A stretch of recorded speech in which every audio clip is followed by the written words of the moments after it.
Kody Brown always presented himself as a man with a plan, a visionary patriarch determined to show the world that plural marriage was not only possible, but sustainable.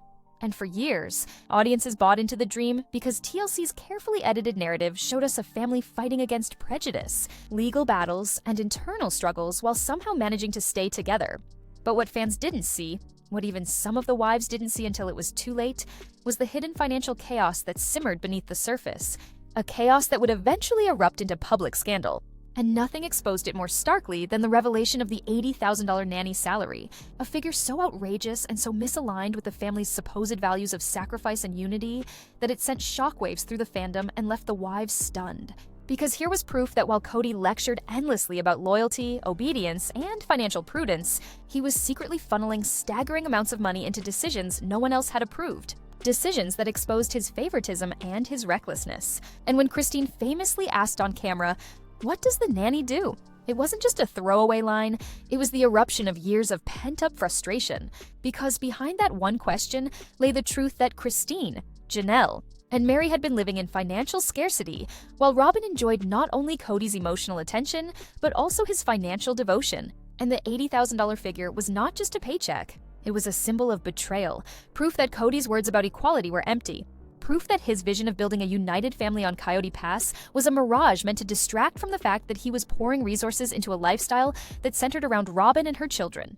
And the scandal pulled back the curtain on something fans had long suspected, that Kody had been running the family finances like a one-man corporation, where he alone decided who got what, where money flowed, and who was left scraping by. And those decisions weren't made with transparency or fairness, but with secrecy and manipulation, justified by vague spiritual claims that God had directed him, and the wives were left feeling not only powerless, but also complicit, forced to carry the burden of holding the family together financially, while Kody undermined them at every turn, and Janelle, the practical wife who had always shouldered the responsibility of budgeting, began noticing irregularities in the accounts, withdrawals that didn't match any agreed expenses, property purchases filed under obscure entities, and a pattern of financial decisions that lined up suspiciously with Kody's unexplained absences. And when she pressed him, she wasn't met with explanations, but with defensiveness. Accusations that she didn't trust him, that she was undermining his authority, and Christine, already emotionally starved, realized that the dream she had sacrificed so much for was collapsing.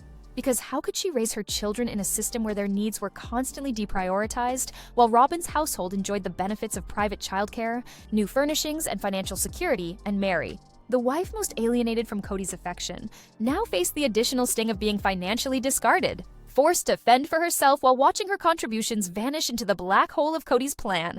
And Robin, though she publicly defended the decisions, could not escape the growing perception that she was the beneficiary of Kody's favoritism, the one for whom the rules were bent, the expenses justified, and the sacrifices excused. And for the other wives, that realization was devastating, because they hadn't just lost a husband, they had lost trust, they had lost stability, and they had lost faith in the very system that was supposed to protect them. And fans, too, felt betrayed, because for years they had invested emotionally in the Brown story, rooting for them as underdogs, only to discover that behind the scenes, the man who preached about family unity was orchestrating a financial scheme that left his wives bankrupt, of not only money, but hope. And as the scandal unfolded, more layers of Kody's financial mismanagement began to surface, including failed land deals on Coyote Pass that drained resources without yielding progress, investments in luxury goods meant to impress rather than sustain, and a pattern of prioritizing short-term appearances over long-term stability. And the wives, who had once rallied behind Kody's vision, now found themselves questioning everything, from the legality of their financial entanglements to the morality of staying in a system that demanded endless sacrifice without reciprocity. And the more they questioned, the more Kody retreated into spiritual justifications, claiming that their lack of loyalty was the reason for the financial strain, that their disobedience was what kept God from blessing the family, flipping the narrative so that his reckless spending was reframed as their fault. And this gaslighting tactic, which had worked for years, began to lose its power, because once the $80,000 number was out in the open, it was impossible to ignore, impossible to rationalize, impossible to bury under sermons and promises of future blessings, because numbers don't lie, and the wives knew it, the fans knew it, and Kody knew it, and yet he refused to admit wrongdoing, choosing instead to double down on his authority, to frame himself as the misunderstood patriarch, the visionary unfairly criticized, and in doing so, he revealed just how deep his obsession with control had become. Because it was never just about money, it was about power. It was about keeping his wives off balance, about ensuring they never had enough information to challenge him effectively. And the nanny's salary was the moment that strategy backfired. The moment the wives began to see that they weren't partners in a vision, they were pawns in a game. A game where the rules were constantly changing to benefit one man and one woman.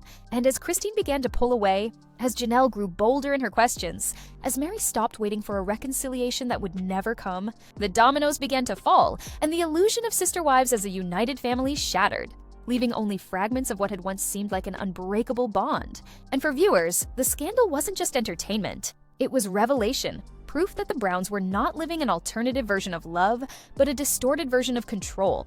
And the $80,000 figure became the rallying cry for those who saw through the facade, who recognized that financial betrayal is often the first crack in the foundation of any relationship. And in the case of the Browns, it was the crack that brought the entire empire tumbling down, exposing Kody not as a leader, but as a man so consumed by favoritism, ego, and secrecy that he was willing to bankrupt not only his family's finances, but their very sense of trust. And that is where the story of the Browns shifted forever, from one of resilience and faith to one of betrayal and collapse. And the world watched not in admiration, but in disbelief as the man who once claimed to be building generational wealth instead left behind generational scars. And the wives who once believed in his plan realized too late that the plan had never been about them. It had always been about him.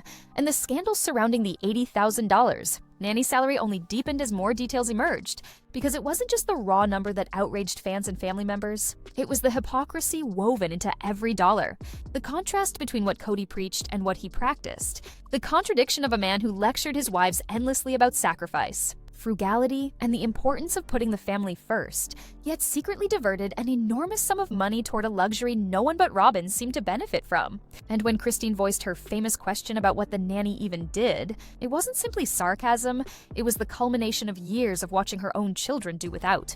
Of watching birthdays, vacations, and college funds sacrificed on the altar of Kody's so-called master plan.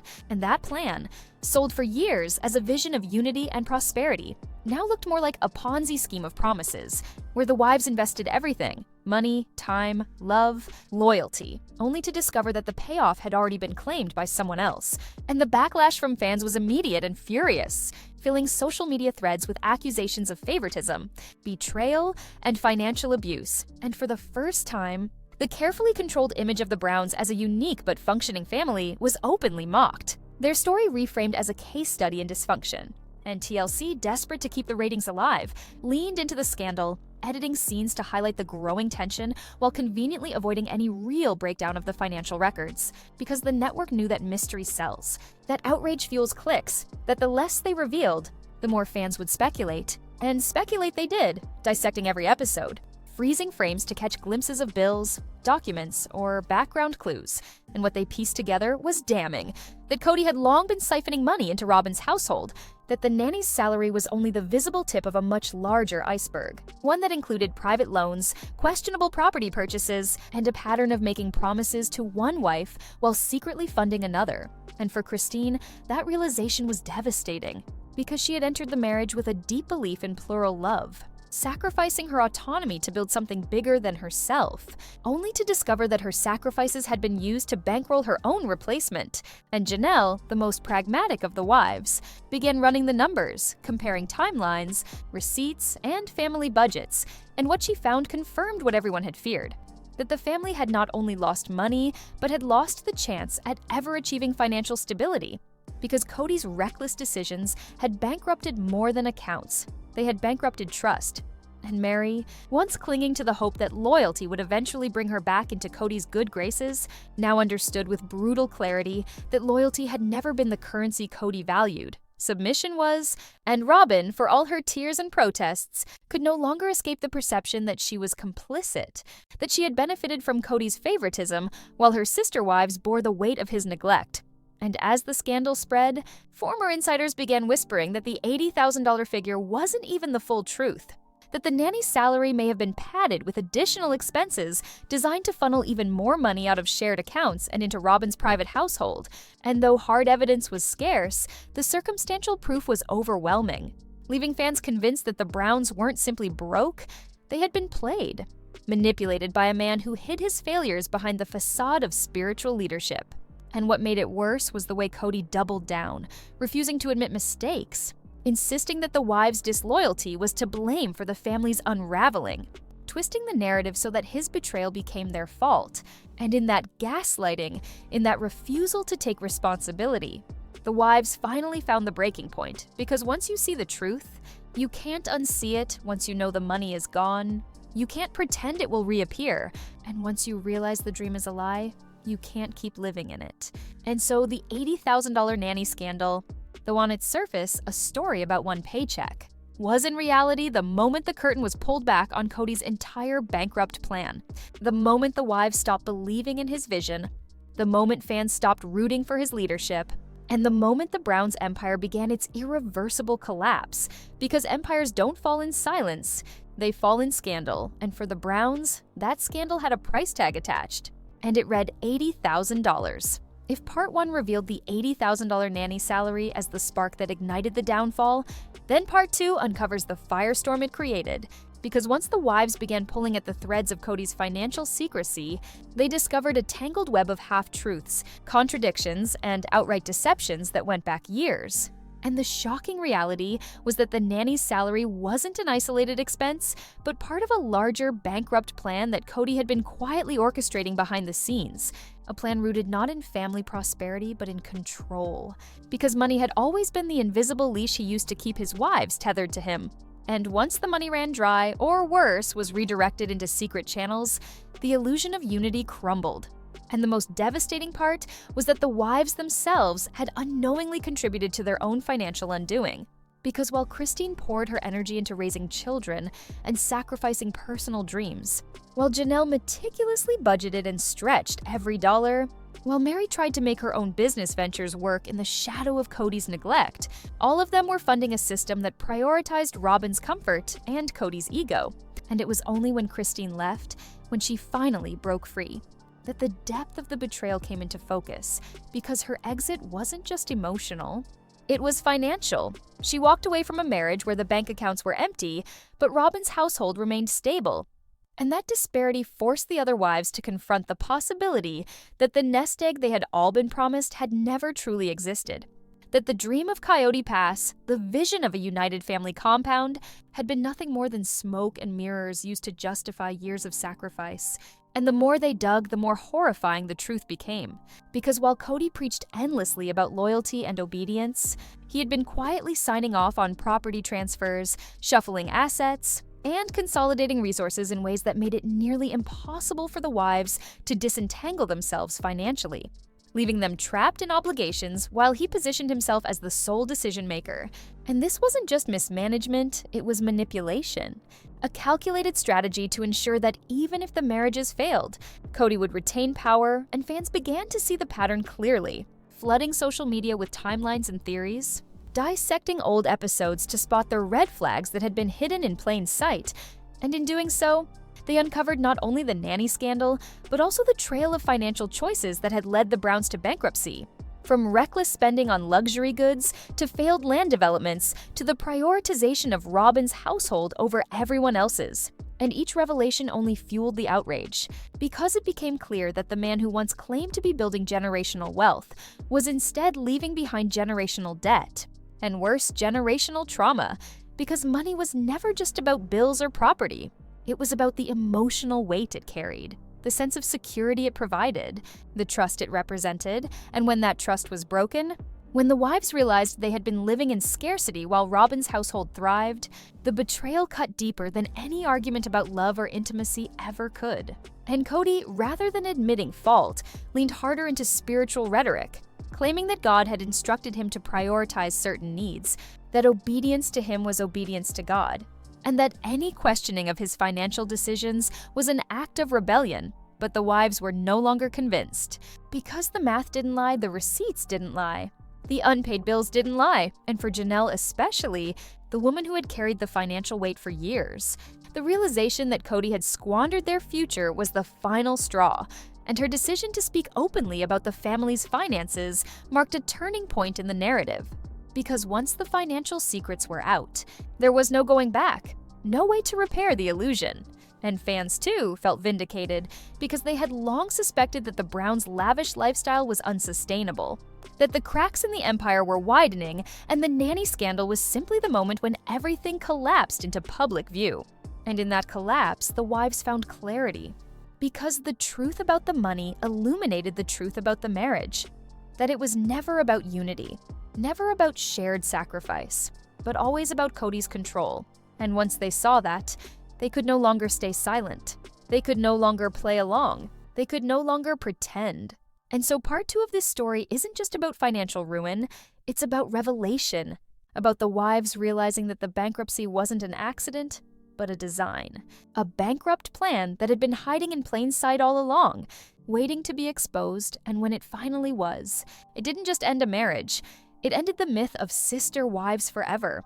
Because Christine's departure, framed at first as a personal choice, was in truth an act of survival. Janelle's defiance, once dismissed as stubbornness, became evidence of a woman reclaiming her autonomy. And Mary's quiet sorrow, often mocked as weakness, now appeared as the tragic cost of decades spent investing in a man who never valued her loyalty. And Robyn's tears, whether sincere or strategic, could no longer mask the reality that she had been placed on a pedestal built on the sacrifices of others. And fans, armed with receipts, timelines, and leaked reports, began creating viral compilations under titles like "Where Did the Money Go?" and "The $80,000 Lie," cementing the scandal not as a passing controversy, but as the defining legacy of the Browns. And while Kody continued to posture, his words grew more hollow, his authority weaker. Because once trust is broken, once the truth is visible, no amount of sermons or spin can put the pieces back together. And that is where part 2 leaves us, not in a moment of resolution, but in a state of unraveling. As the family begins to reckon with the possibility that everything they believed in, everything they sacrificed for, had been lost not to fate, not to bad luck, but to the choices of one man who valued control over truth and power over love. And the exposure of this bankrupt plan only intensified when fans, journalists, and even distant relatives began combing through public records, discovering a trail of property liens, delayed tax payments, and suspicious transfers that painted a picture not of a family building toward prosperity, but of a man scrambling to keep appearances afloat while hiding the crumbling foundation. And it was this discovery that triggered a new wave of outrage. Because the narrative Kody had peddled for years, that every sacrifice, every move, every financial struggle was leading toward a brighter future at Coyote Pass, was now exposed as a fiction, a dangling carrot meant to keep his wives compliant and viewers invested. And when Christine realized that the so-called nest egg was nothing more than a fantasy, she began speaking more candidly, not just in interviews, but in her body language on screen, the way her patience turned into resignation, the way her soft tone hardened into steel. And fans latched onto those moments as symbols of truth breaking through a wall of lies.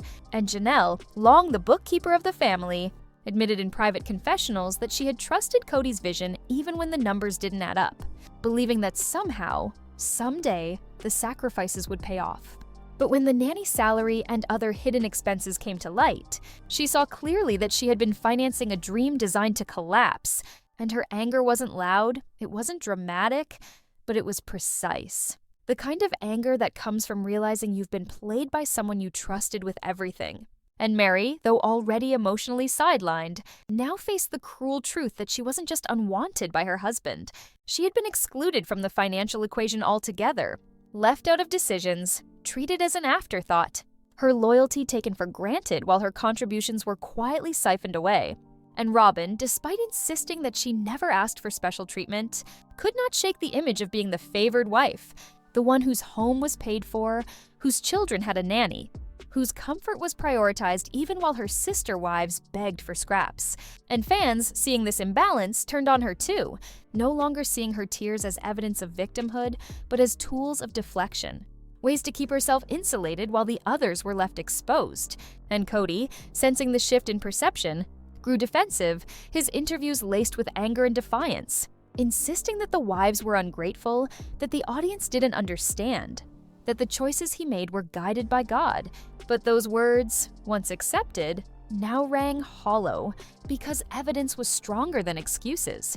And the evidence was everywhere: foreclosed properties, canceled building permits, half-finished dreams, unpaid debts, and wives left financially stranded. And when fans began posting side-by-side comparisons of Kody's promises versus the reality of the Browns' finances, the scandal reached a fever pitch, and suddenly the question wasn't whether the family would survive, but whether they had ever stood a chance in the first place. Because the foundation had never been love or unity, it had been control.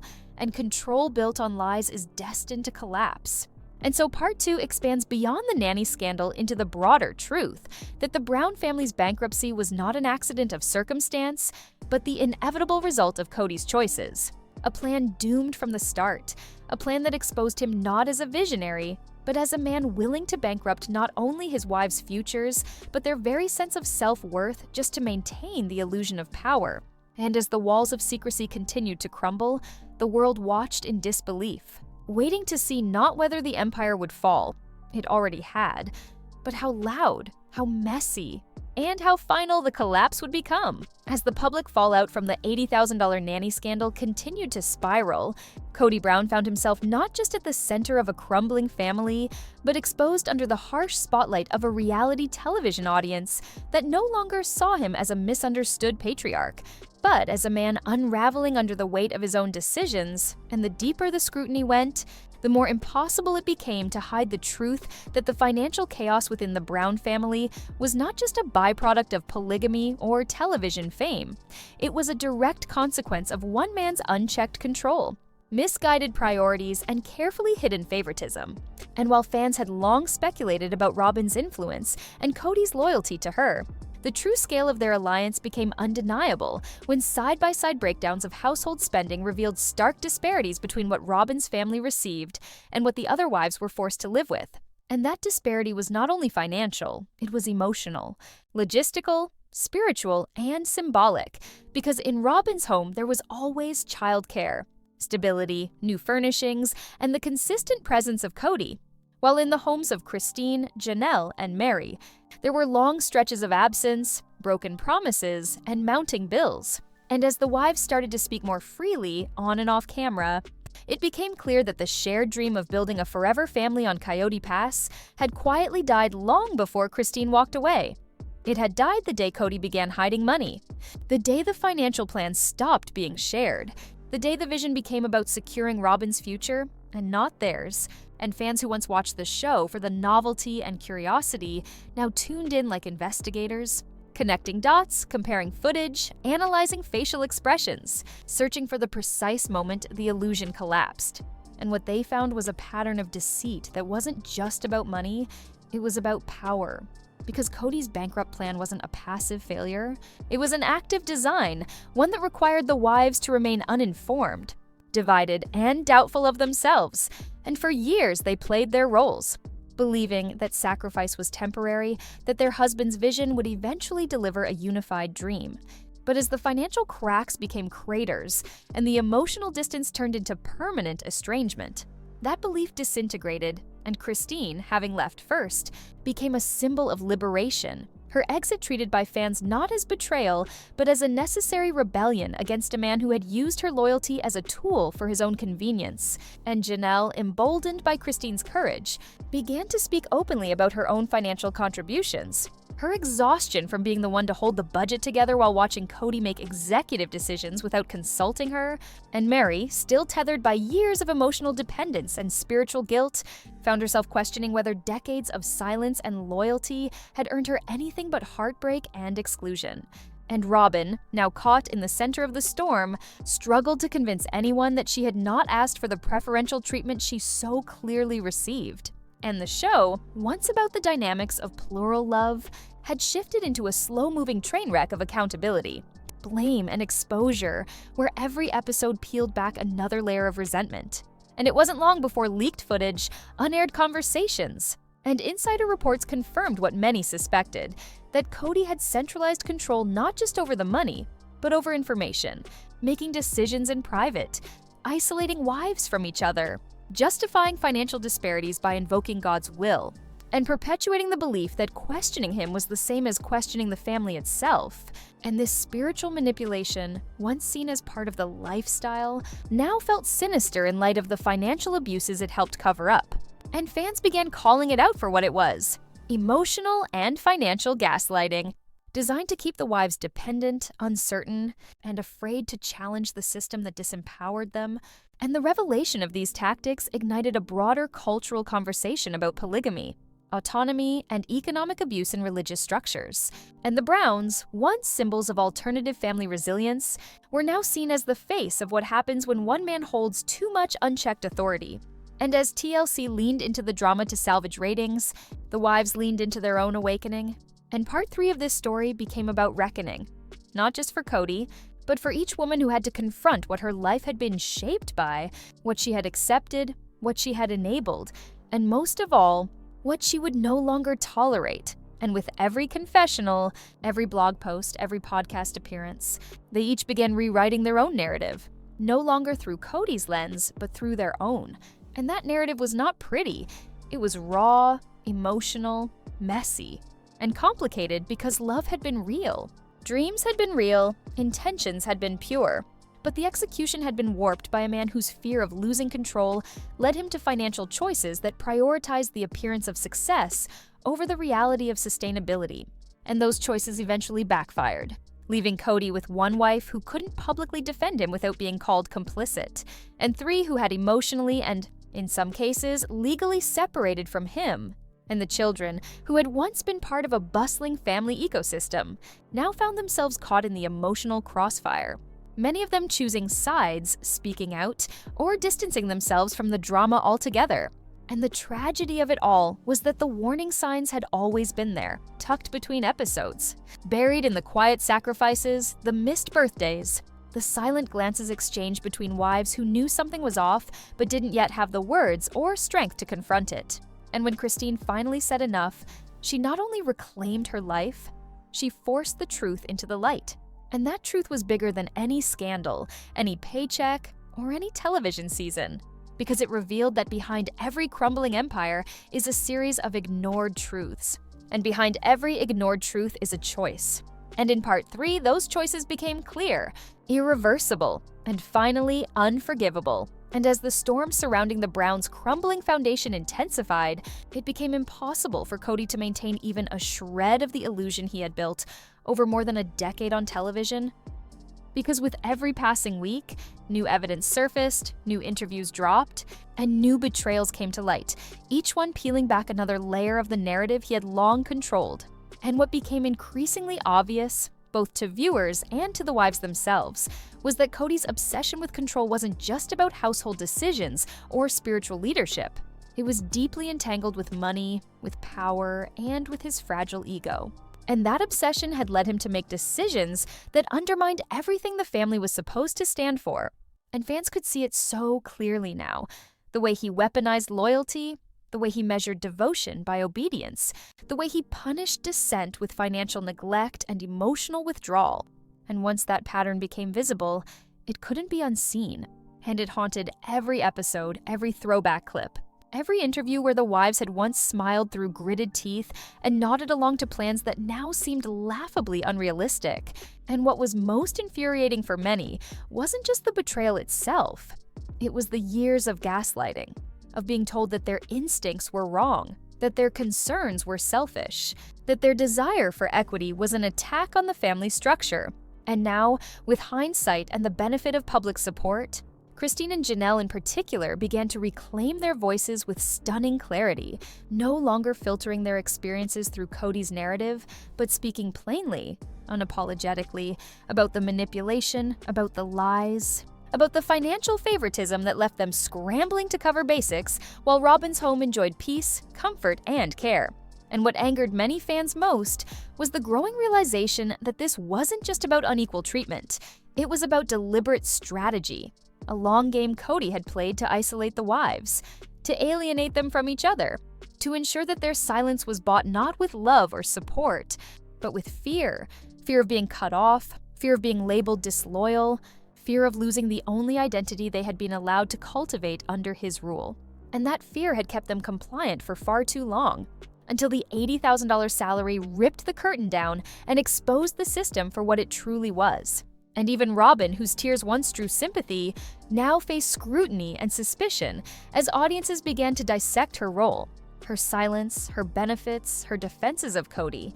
And while she insisted she hadn't asked for more, the receipts told a different story. The house, the nanny, the protection, all spoke to an unspoken hierarchy where she was queen and the others were cast aside.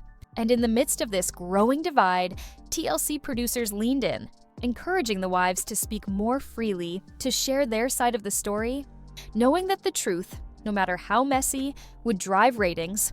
But what they didn't anticipate was just how raw and unfiltered the wives would become once they finally broke free of Kody's narrative grip.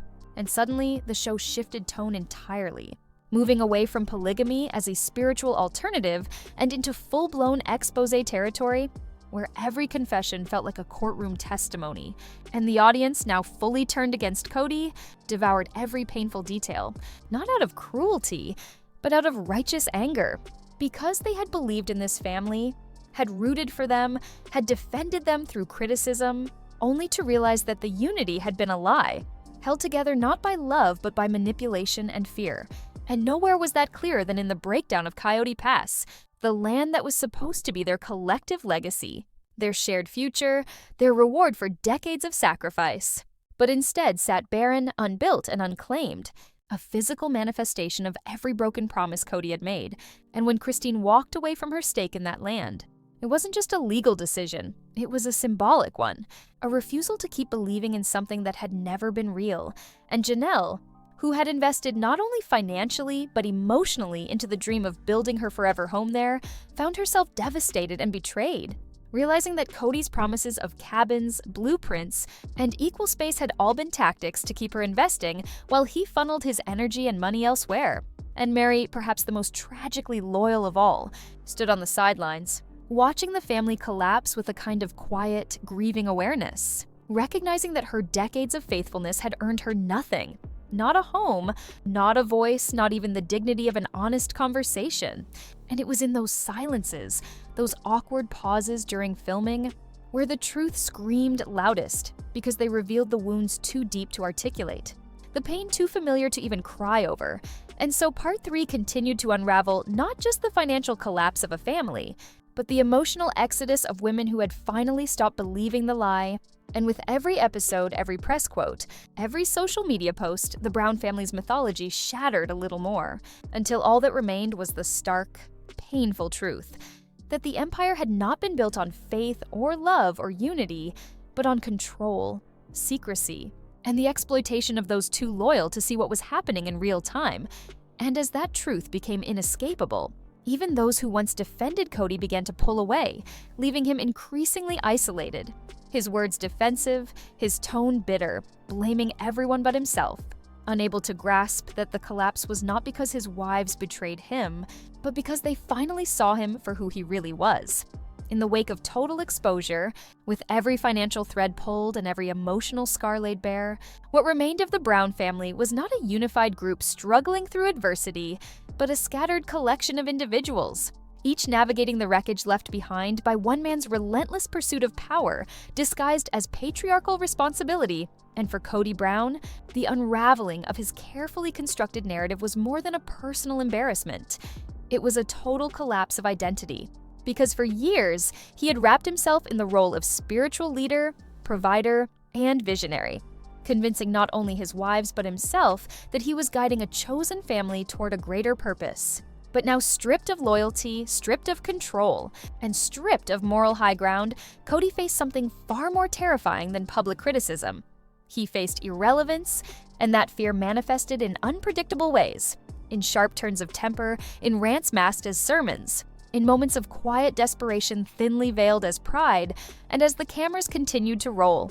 As the documentary lens captured every fragment of the fallout, the man who had once stood tall as the central figure in this plural family now appeared visibly smaller, emotionally cornered, unable to comprehend that the power he once wielded had vanished the moment his wives stopped believing in the dream he sold them. And Christine, having left first, embraced her freedom with grace and defiance, using her newfound platform to share the truth of what it meant to escape not just a marriage, but a system of control that had long stifled her voice. And her message resonated deeply with audiences across the country, particularly women who had endured similar patterns of financial and emotional manipulation. And Janelle, ever pragmatic, found herself transitioning from survival mode to strategy mode, finally free to rebuild her life on her own terms, no longer pouring her energy into a shared bank account that fed only one household.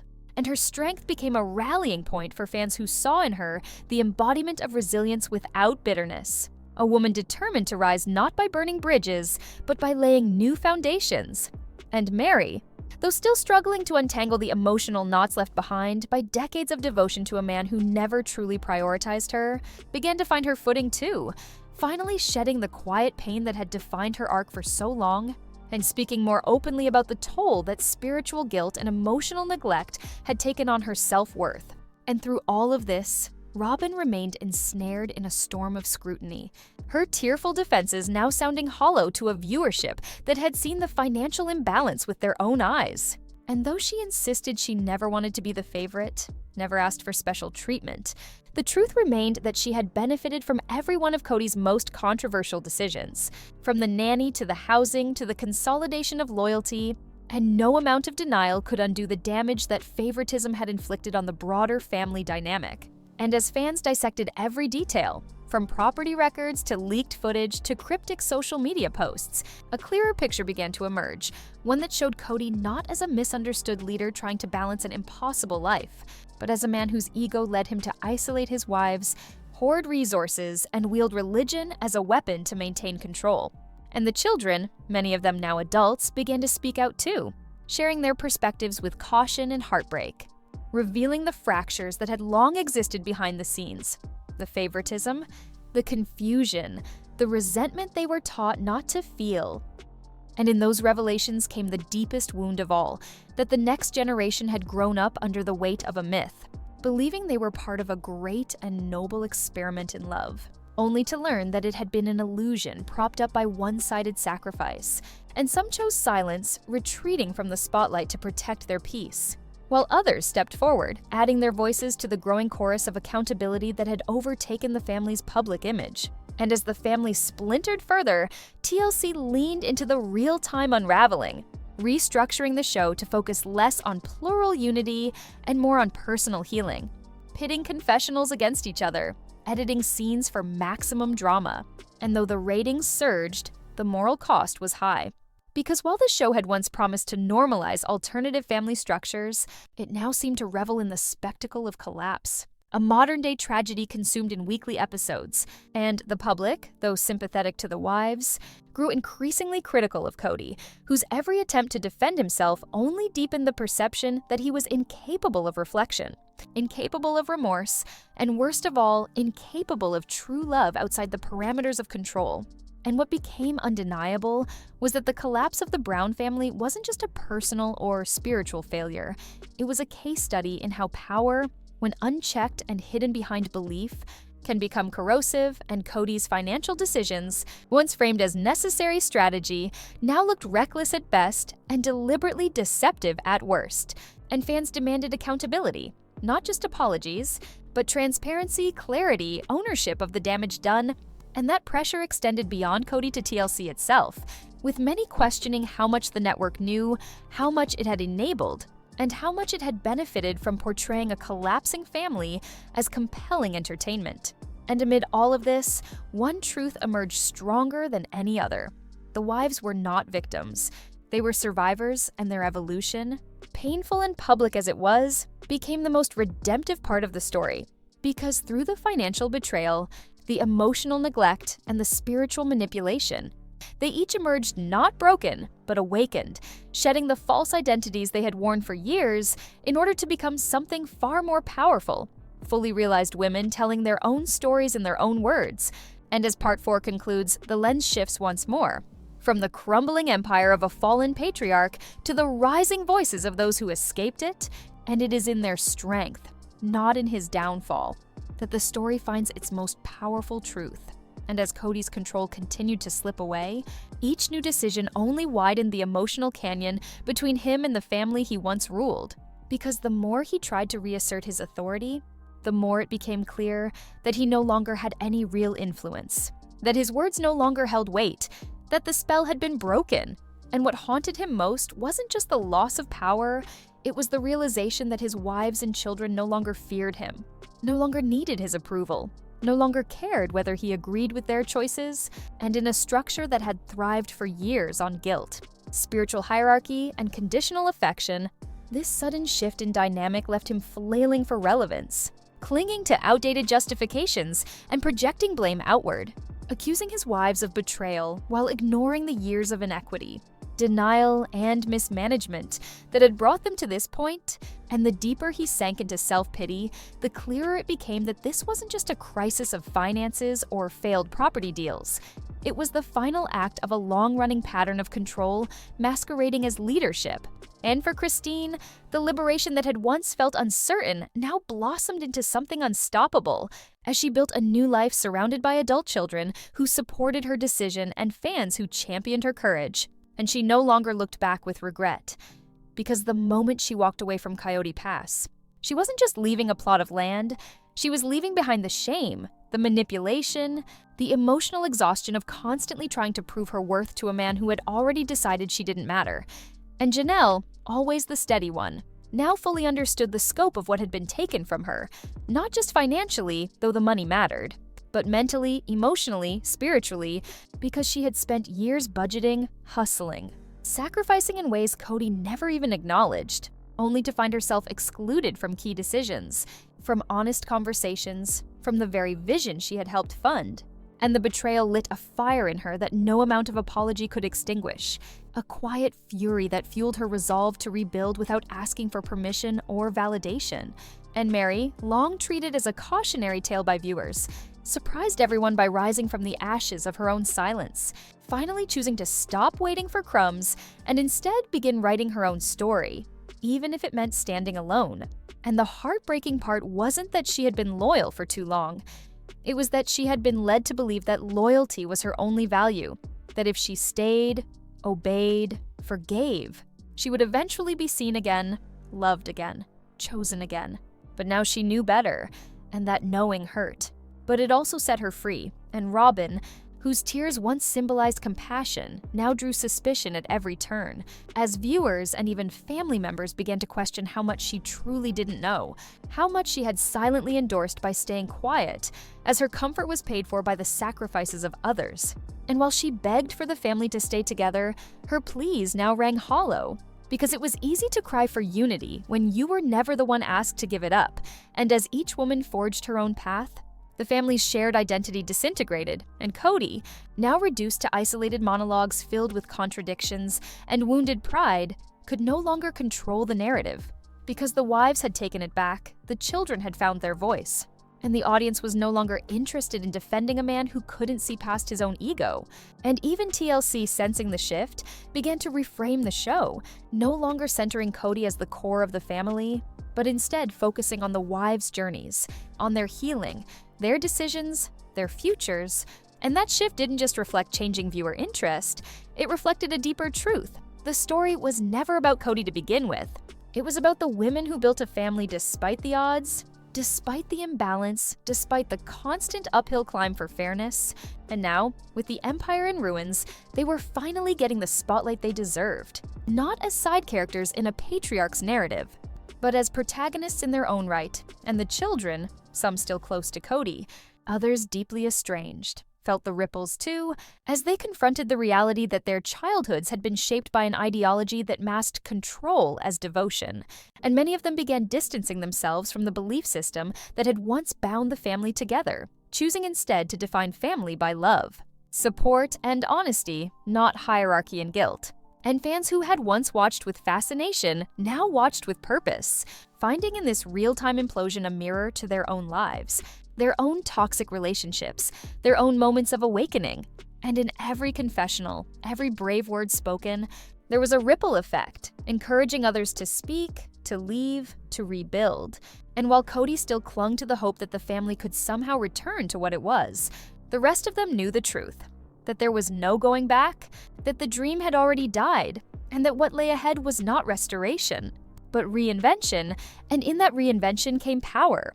And for the first time in years, maybe ever, the women of Sister Wives were no longer wives defined by one man. They were individuals reclaiming the futures that had been slowly drained by a bankrupt plan disguised as divine leadership.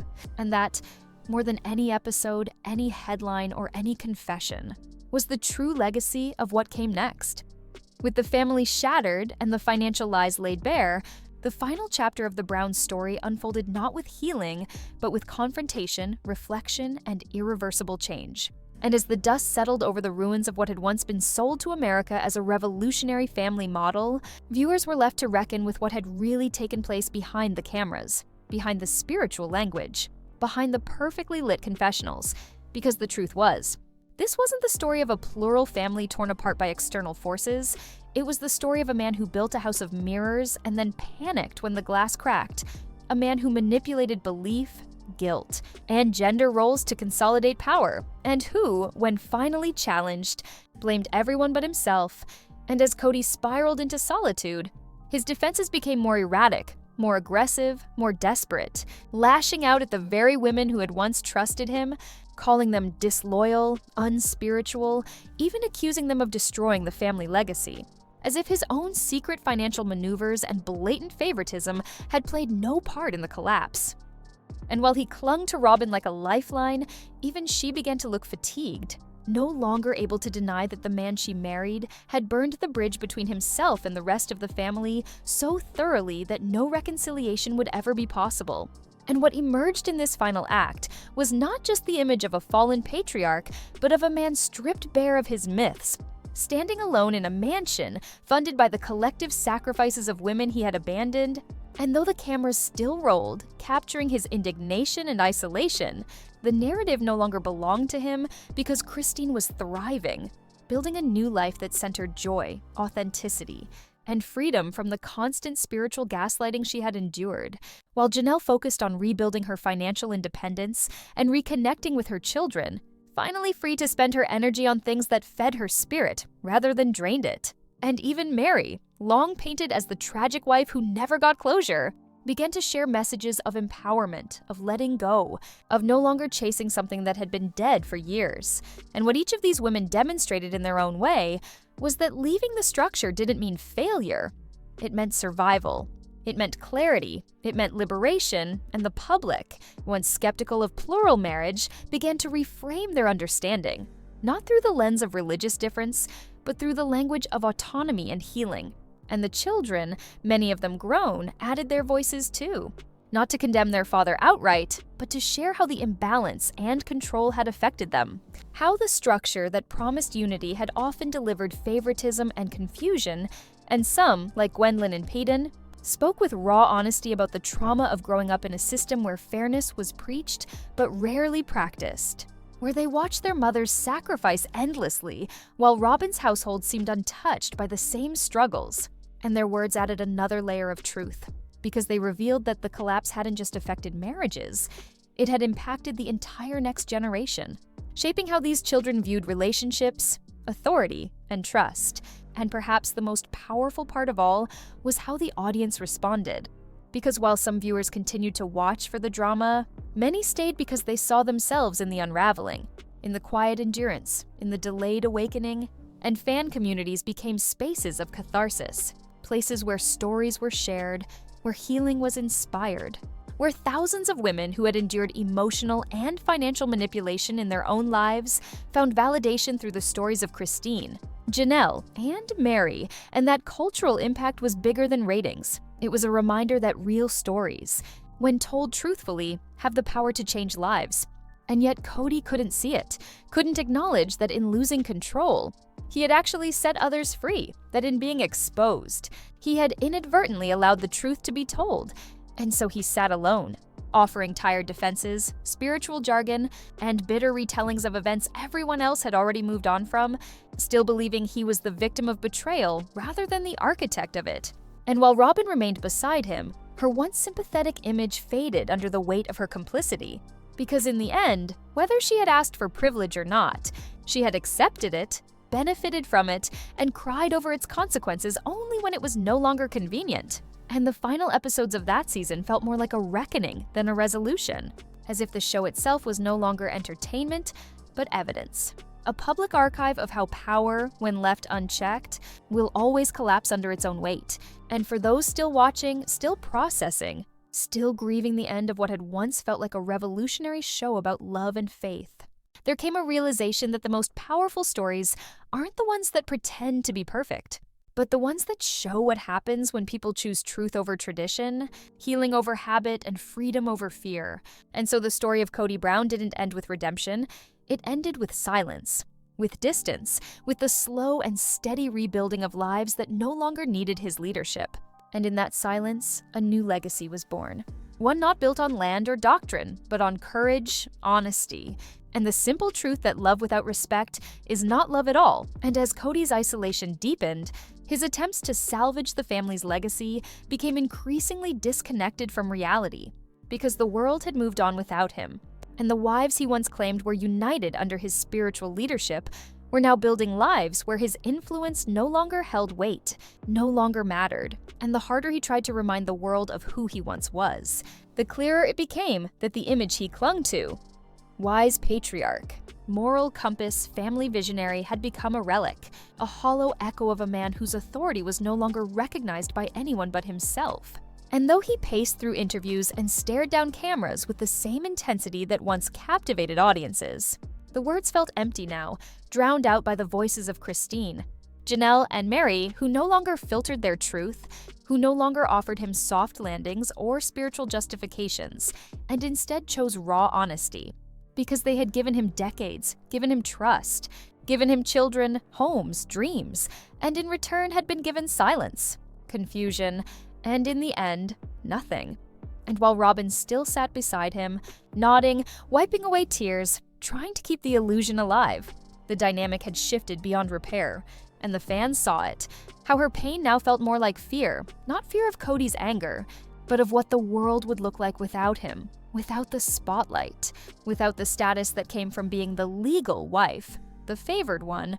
And she clung to the hope of reunification, not because she truly believed the family could heal, but because without them, her role, her title, her pedestal, all of it disappeared. And as she begged the others to forgive, to come back, to see Kody's heart, they remained silent. Because forgiveness without accountability is just another form of manipulation. And Christine knew it, Janelle knew it, even Mary knew it now. And as viewers witnessed this divide grow, what once looked like a family drama began to feel like a slow-motion revolution, where women who had once been defined by their relationship to a man were now defining themselves by what they had survived without him. And the show, originally meant to showcase faith and unity, now functioned as a cautionary tale, a living case study of what happens when control is mistaken for care, when ego is mistaken for leadership, and when silence is used as a tool to preserve one man's narrative at the expense of everyone else's truth. And Kody, once the center of every storyline, now existed on the margins of the show, filmed wandering through empty rooms, repeating the same defenses, blaming COVID, blaming disloyalty, blaming spiritual decay, but never looking in the mirror long enough to see that the only thing that had decayed was the respect his wives once held for him. And that truth, unspoken as it was, hovered over every episode like a specter. And the children, too, pulled farther away, no longer willing to participate in a narrative that asked them to stay silent or choose sides. And some cut ties completely, not out of cruelty, but out of survival. Because the emotional toll of pretending the family was still whole had become unbearable. And others tried to hold space for healing, but even their patience had limits. And when they spoke, it was with clarity, not cruelty, saying what needed to be said, that love is not control, that family is not ownership, that fathers lead by example, not by fear. And Kody, hearing these truths, did not soften, did not apologize, did not awaken, but hardened further, claiming persecution, betrayal, spinning new narratives to justify his downfall. But there was no saving it, not anymore, because the audience had seen too much, heard too much, felt too much, and no amount of editing or PR could undo what had already aired. Episode after episode of women crying, Children confused, homes divided, and Kody sitting calmly in Robin's pristine house, insisting that all was fine, and so the collapse became complete. Not with a bang, but with a long, painful unraveling of every lie, every manipulation, every secret bank account and broken promise. And the legacy of Sister Wives, once a show about plural love, had transformed into something deeper, something more profound, a generational shift in how women see themselves, how audiences understand power, and how truth, even when delayed, always finds its way to the surface. And the final credits didn't roll over family dinners or shared laughs. They rolled over separations, new beginnings, and a silence more honest than any of Kody's sermons. And that silence said everything.